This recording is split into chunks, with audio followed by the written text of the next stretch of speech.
Bonjour, je m'appelle Sarah Sellos, je suis ingénieure, en chef des études et techniques de l'armement. Je travaille à la Direction générale de l'armement, qui est une direction du ministère des Armées et je suis autrice de l'ouvrage «J'apprends à hacker à partir de 9 ans».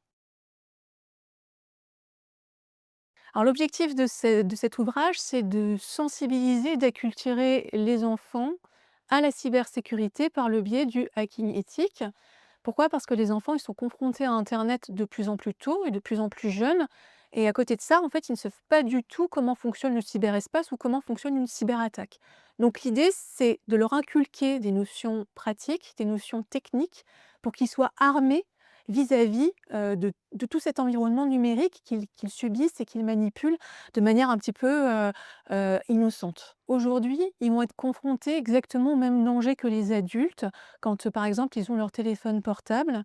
Ils vont recevoir des mails de phishing qui vont pas forcément, en fait, pouvoir détecter comme du phishing. Ils vont scanner des QR codes de manière, automatique sans réfléchir à tout cela et puis il faut savoir aussi que ce sont des cibles de choix. Pour les cybercriminels, ils jouent à des jeux vidéo qui sont très répandus, très populaires comme Roblox, Fortnite et en fait, ils n'ont pas du tout de comment dire?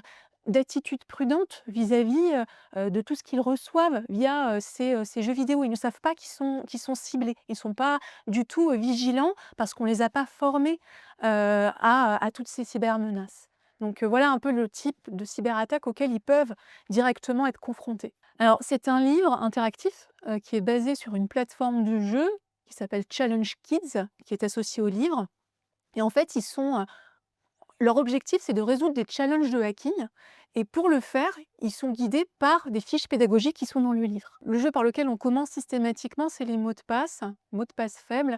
Pourquoi? Parce qu'en fait, même les enfants qui sont, heu, éloignés un petit peu du monde numérique, ils sont obligés d'y être confrontés, ne serait-ce que quand ils arrivent au collège, ils sont obligés d'avoir un compte École Directe ou Pronote et ils ne savent pas du tout comment constituer leur mot de passe. Donc on fait un exercice qui s'appelle mot de passe faible où ils doivent faire une attaque par force brute, une attaque par dictionnaire pour réussir à faire l'épreuve, à réussir l'épreuve et donc ça les marque parce qu'eux-mêmes ont des mots de passe pas très forts et après ça, bah, en fait, ils se rendent compte qu'il faut qu'ils fassent quelque chose pour robustifier un peu tout cela. Voilà.